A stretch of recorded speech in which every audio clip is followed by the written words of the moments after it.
Hi dears, welcome to new video. അപ്പൊ നഴ്സിംഗിന് വരാൻ താല്പര്യമുള്ള എല്ലാവരും അപ്ലിക്കേഷൻസ് ഒക്കെ കൊടുത്തല്ലോ അല്ലെ. വൈകാതെ തന്നെ നമ്മുടെ അഡ്മിഷൻസും അലോട്ട്മെന്റ്സും ഒക്കെ സ്റ്റാർട്ട് ആവും. അപ്പൊ നഴ്സിംഗിന് വരണമെന്ന് അതിയായ ആഗ്രഹമുള്ള എല്ലാവർക്കും നഴ്സിംഗ് കിട്ടട്ടെ എന്ന് പ്രാർത്ഥിച്ചുകൊണ്ട് നമുക്ക് പുതിയൊരു വീഡിയോയിലേക്ക് കിടക്കാം.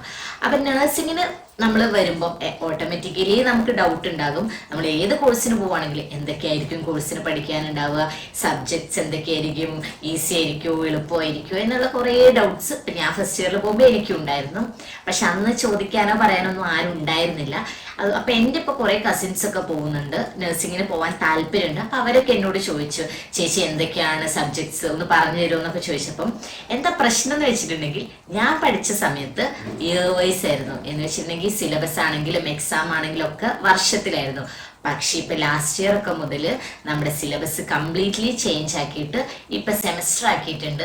അപ്പൊ എന്തൊക്കെയാണ് ഈ സെമസ്റ്ററിൽ വരുന്ന സബ്ജക്ട്സ് എന്നും, എന്തൊക്കെയാണ് സെമ്മിൽ എങ്ങനെയൊക്കെയാണ് അതിന്റെ എക്സാംസ് കണ്ടക്ട് ചെയ്യുന്നതെന്നും, അല്ലെ എന്തൊക്കെയാണ് സബ്ജക്ട്സിനെ പറ്റിയൊക്കെയുള്ള ഒരു വീഡിയോ ആണ് നമുക്ക് ഇന്ന് ഞാൻ ചെയ്യാൻ പോകുന്നത്. അപ്പൊ നമുക്ക് വീഡിയോയിലേക്ക് കിടക്കാം. അയ്യോ, അപ്പൊ സിലബസ് ഒക്കെ മാറി സബ്ജക്ട്സ് ഒക്കെ ടഫ് ആയിരിക്കുന്നു പേടിക്കുന്ന ഒരു പേടിയും വേണ്ട. കാരണം ഒരു വർഷം കൊണ്ട് ഞങ്ങൾ പഠിച്ച് എക്സാം എഴുതിയ സബ്ജക്ട്സ് ഒക്കെ നിങ്ങൾ 6 മാസമായിട്ട് ഡിവൈഡ് ചെയ്തിട്ടാണ് എക്സാം എഴുതുന്നത്. അപ്പം എന്തായാലും അത് ഈസി ആയിരിക്കും. പിന്നെ സബ്ജക്ട്സിലൊക്കെ കുറച്ച് ചേഞ്ചസ് ഉണ്ട് എങ്കിൽ പോലും നമ്മുടെ ലാസ്റ്റ് പണ്ടത്തെ സിലബസിനെ അപേക്ഷിച്ച് ഇപ്പോഴത്തെ സിലബസ് ഭയങ്കര ഈസി ആണെന്നാണ് എനിക്ക് തോന്നുന്നത്.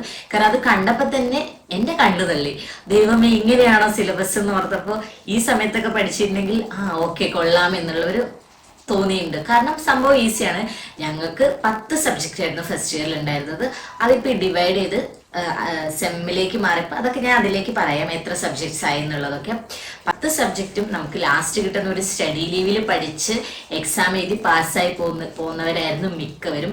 പക്ഷെ ആ സമയത്താണെങ്കിലും നമ്മുടെ first year 10 subject, second year, third year, fourth year 4 subject ഇതായിരുന്നു. അപ്പൊ ഫസ്റ്റ് ഇയർ പാസ്സാവുക എന്ന് പറയുന്നത് വലിയൊരു കടമ്പ തന്നെയായിരുന്നു നഴ്സിംഗ് സ്റ്റുഡൻസിനെ സംബന്ധിച്ചിടത്തോളം.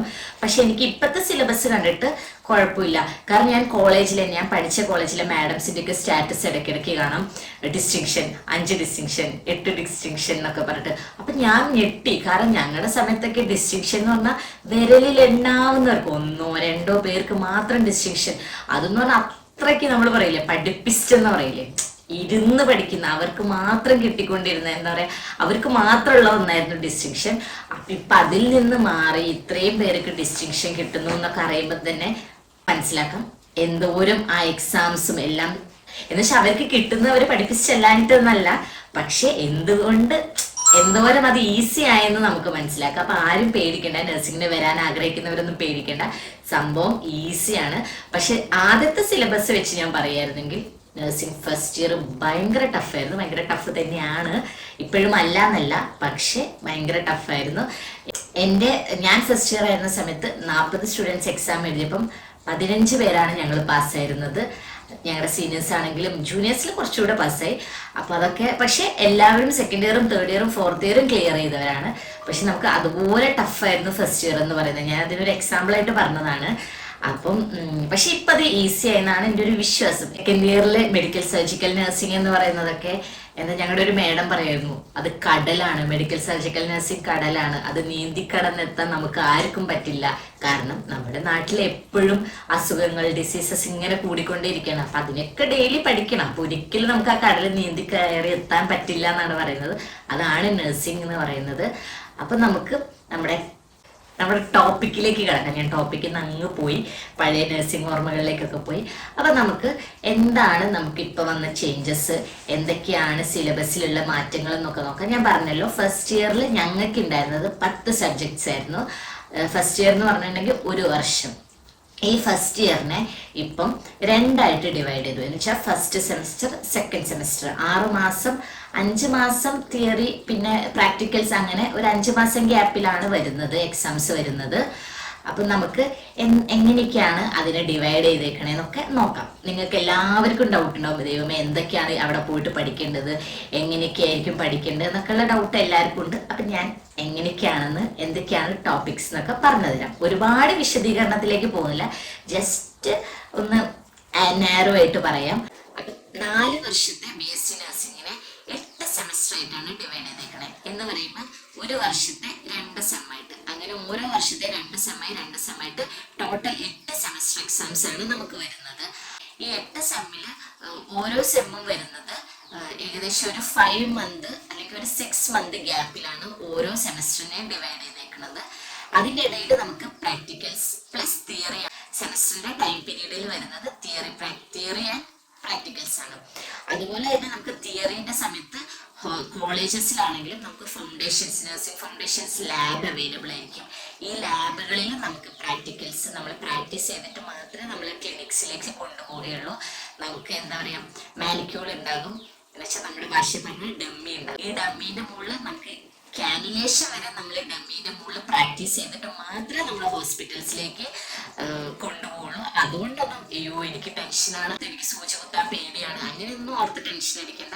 കാരണം എല്ലാം നമ്മൾ പ്രാക്ടീസ് ചെയ്തിപ്പിച്ച് നല്ല രീതിയിൽ തന്നെ പ്രാക്ടീസ് കിട്ടിയിട്ടാണ് നമ്മൾ ഹോസ്പിറ്റൽസിലേക്ക് കൊണ്ടുപോകുക. പിന്നെ നമ്മുടെ ഹോസ്പിറ്റലിൽ നമുക്ക് കിട്ടുന്ന സമയം നമ്മൾ മാക്സിമം യൂട്ടിലൈസ് ചെയ്യുകയാണെങ്കിൽ നമുക്ക് നല്ല എക്സ്പീരിയൻസ്ഡ് ആവുകയും ചെയ്യും. അങ്ങനെയാണ് നമ്മുടെ ഇപ്പോഴത്തെ ഈ 4 വർഷത്തെ 8 സെമ്മായിട്ട് തിരിച്ചേക്കുന്നത്. അത് ഓക്കെ അല്ലേ? ഇനി നമുക്ക് ഫസ്റ്റ് സെമ്മിൽ എന്തൊക്കെ സബ്ജക്ട്സ് ആണ് വരുന്നത്, എങ്ങനെയൊക്കെയാണെന്ന് നമുക്ക് നോക്കാം. അത് ഞാൻ പറഞ്ഞിരുന്നല്ലോ, ഫസ്റ്റ് ഇയറിൽ ഞങ്ങൾക്ക് 10 സബ്ജക്ട്സ് ആയിരുന്നു. ആ 10 സബ്ജക്റ്റിൽ നമ്മുടെ ഫസ്റ്റ് സെമ്മിൽ എന്ന് പറയുന്നത് ആൻഡ് സെക്കൻഡ് സെമ്മ് 4 സബ്ജക്റ്റ് ആയിട്ടും ഡിവൈഡ് ചെയ്തു. പക്ഷെ കുറച്ച് വ്യത്യാസമുണ്ട് കേട്ടോ. ഞങ്ങളുടെ സെയിം സബ്ജക്ട്സ് അല്ല വരുന്നത്. ഞങ്ങൾ ചില സബ്ജക്ട് നിങ്ങളുടെ തേർഡ് സെമ്മിൽ എന്ന് വെച്ചാൽ സെക്കൻഡ് ഇയറിലേക്കൊക്കെ പോയിട്ടുണ്ട്. അതൊക്കെ ഞാൻ പറയാം, ജസ്റ്റ് ഒന്ന് മെൻഷൻ ചെയ്യാറുണ്ടല്ലോ, എൻ്റെ ഒരു എന്താ നമ്മുടെ ഒരു ഓർമ്മ പുതുക്കുന്നത് പോലെ. അപ്പോൾ ഫസ്റ്റ് സെമ്മിൽ എന്ന് പറയുന്നത് വരുന്ന subject English, applied anatomy, applied physiology, applied sociology, applied psychology and nursing foundation part 1.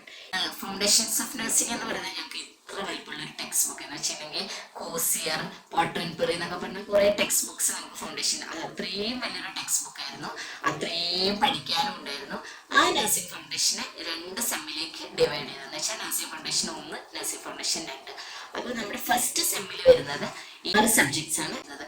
ഇനി സെക്കൻഡ് സെമ്മിലേക്ക് കിടക്കുകയാണെങ്കിൽ biochemistry, nutrition, nursing foundation part 2 and nursing information and technology എന്ന് വെച്ചിട്ടുണ്ടെങ്കിൽ IT. നമുക്ക് IT-യും ഇതിൻ്റെ കൂടെ പഠിക്കാനുണ്ട്. അങ്ങനെയാണ് ഈ ഫസ്റ്റ് ഇയറിനെ ഡിവൈഡ് ചെയ്തിട്ട് 2 ആക്കിയിരിക്കുന്നത്. ഞങ്ങളുടെ സമയത്ത് ഫസ്റ്റ് ഇയറിൽ മൈക്രോബയോളജിയും കൂടി ഉണ്ടായിരുന്നു. ഈ മൈക്രോബയോളജി നിങ്ങൾക്ക് സെക്കൻഡ് ഇയറിലേക്കാണ് വരുന്നത്. ഇനി നമുക്ക്, ഞാൻ ഒരുപാട് പറഞ്ഞ് നിങ്ങളെ കൺഫ്യൂഷൻ ആക്കാതെ, എന്തൊക്കെയാണ് ഈ ഫസ്റ്റ് സെമ്മിൽ വരുന്ന ഈ അനാറ്റമി എന്താ, ഫിസിയോളജി എന്താണെന്നൊന്നും ചിലപ്പോൾ നമുക്ക് പറഞ്ഞിട്ടുണ്ടെങ്കിൽ മനസ്സിലാവില്ല.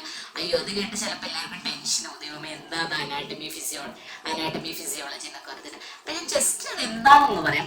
അപ്പം നിങ്ങൾക്ക് അയ്യേ ഇതേ ഉള്ളൂ എന്ന് ഓർക്കും. അപ്പം ഞാൻ ജസ്റ്റ് ഒന്ന് എന്തൊക്കെയാണെന്ന് പറയാം. അപ്പം ഞാൻ പറഞ്ഞ ഫസ്റ്റ് സെമ്മിൽ വരുന്ന നമ്മുടെ ഫസ്റ്റ് സബ്ജക്റ്റ് ഇംഗ്ലീഷ് എന്ന് പറഞ്ഞിട്ടുണ്ടെങ്കിൽ നോർമലി നമ്മുടെ ലാംഗ്വേജ് സ്കിൽസ്, നമ്മുടെ സ്കില്ലൊന്ന് ഇമ്പ്രൂവ് ചെയ്യാൻ വേണ്ടിയിട്ട് ജസ്റ്റ് ഒരു സബ്ജക്റ്റ് ഇംഗ്ലീഷിന് കൊടുത്തേക്കാണ്. അത് ഒരുപാട് അവർ സബ്ജക്റ്റ് ഒന്നുമല്ല, അതൊരു കുറച്ച് നാൾ, ഒരു 2 വീക്സ് ഒക്കെ ഉള്ള ഒരു സബ്ജക്റ്റേ ഉള്ളൂ. അത് അവിടെ കഴിഞ്ഞ് കഴിഞ്ഞിട്ടുണ്ടെങ്കിൽ ആ ഇംഗ്ലീഷ് സബ്ജക്റ്റ് നമുക്കില്ല. അതിനപ്പം തന്നെ എക്സാം കഴിയും എന്നാണ് ഞങ്ങളുടെ സമയത്ത്. സെപ്പറേറ്റ് ഒരു എക്സാം ഇല്ലായിരുന്നു. കുഹാസിന്റെ ഈ പഠിച്ച സമയത്ത് തന്നെയുള്ള ഒരു എക്സാം തന്നെയായിരുന്നു. ഇംഗ്ലീഷ് പക്ഷെ നമ്മൾ ബാധിക്കുന്നില്ല. ഫസ്റ്റ് ഇയറിൽ ഒരു സബ്ജക്റ്റ് എന്ന് നമ്മൾ എണ്ണുമ്പോൾ പറയുമെങ്കിലും ഇംഗ്ലീഷ് അയ്യോ അത് പഠിക്കണമല്ലോ എന്നുള്ളൊരു ടെൻഷൻ, എല്ലാവർക്കും ഇംഗ്ലീഷ് അറിയാൻ പറ്റും. അതുകൊണ്ട് തന്നെ അങ്ങനെ ഒരു ടെൻഷൻ വരുന്ന ഒരു സബ്ജക്റ്റ് അല്ല ഫസ്റ്റ് ഇയറിൽ ഇംഗ്ലീഷ്. പിന്നത്താണ് ഒരു മെയിൻ താരമാണ് അനാറ്റമി എന്ന് പറയുമ്പോൾ അത്യാവശ്യം പഠിക്കാനുണ്ട്. അതും അത്യാവശ്യം നമ്മളെ കുലുക്കുന്നതും എന്ന് വെച്ചാൽ നമുക്ക് കൺഫ്യൂഷൻ എന്ന് വെച്ചാൽ നമുക്ക് ഒരുപാട് ടേംസ്, നമുക്ക് ഒരുപാട് നമ്മൾ ഇതുവരെ കേൾക്കാത്ത കുറേ സാധനങ്ങളൊക്കെ പഠിക്കുന്ന ഒരു സാധനമാണ് ഈ അനാറ്റമി എന്ന് പറയുന്നത്. ബാക്കി എല്ലാത്തിലൊക്കെ എന്ന് പറഞ്ഞാൽ നമുക്ക് കുറച്ചൊരു പരിചയം ഉണ്ടാവും. ഇതിൽ നമുക്ക് കുറേ വേർഡ്സ്, അനാറ്റമിക്കൽ വേർഡ്സ് എന്ന് തന്നെ പറയും. നമുക്ക് പഠിക്കാൻ വരുമ്പോൾ നമുക്ക് കുറച്ച് കട്ടി വേണം, വയൽ കിട്ടാത്ത പേരുകളൊക്കെ വരും, അങ്ങനെ കുറച്ച്.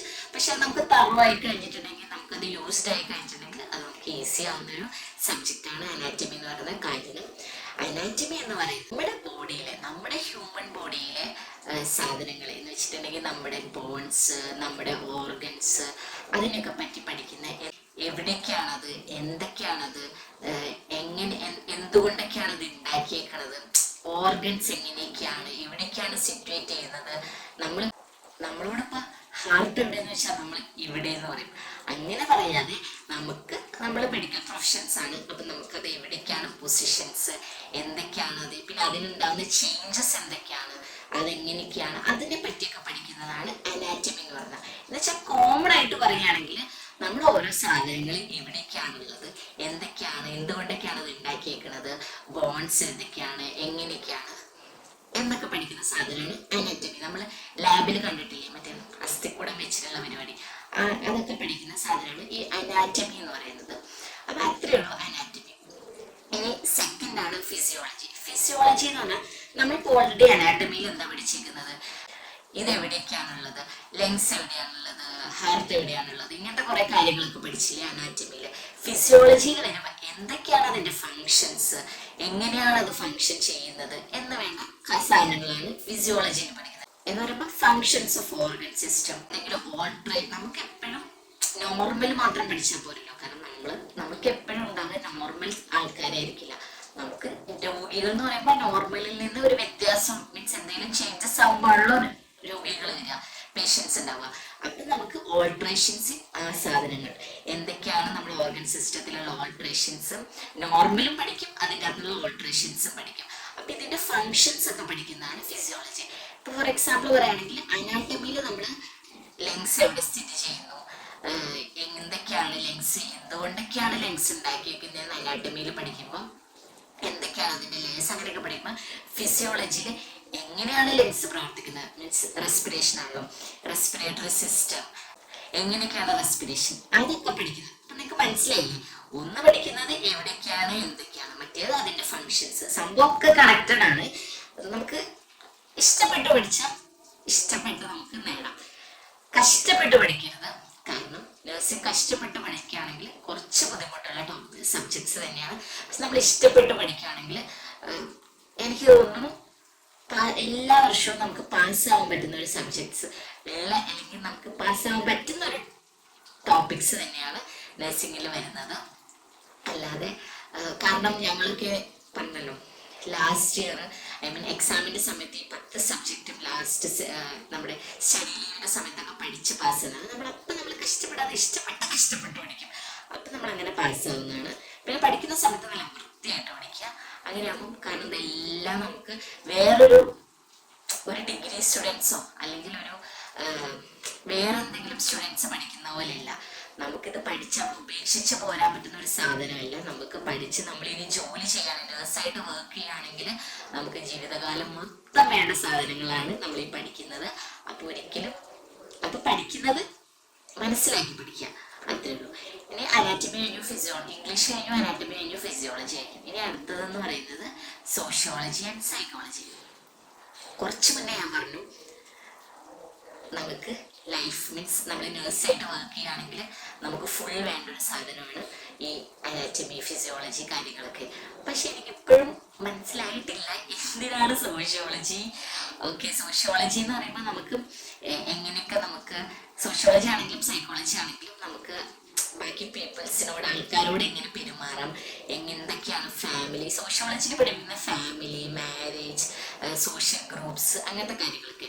സൈക്കോളജി എന്ന് പറയുമ്പോൾ സൈക്യാട്രി ആയിട്ട് കണക്ട് ചെയ്ത്, സൈക്യാട്രി എന്ന് പറയുമ്പോൾ മെന്റൽ ഹെൽത്ത് നഴ്സിംഗ് 5th സെമ്മിൽ പഠിക്കാനുള്ളതാണ്, എന്ന് വെച്ചാൽ 3rd ഇയർ ആവുമ്പോൾ പഠിക്കാനുള്ളതാണ്. അപ്പം സൈക്കോളജിയും സൈക്യാട്രി ഒന്നല്ല, പക്ഷെ സൈക്കോളജി എന്ന് പറഞ്ഞാൽ ഇതുപോലെ നോർമൽ കാര്യങ്ങൾ എന്തൊക്കെയാണ് എങ്ങനെയൊക്കെയാണെന്ന് പഠിക്കുന്നതാണ്.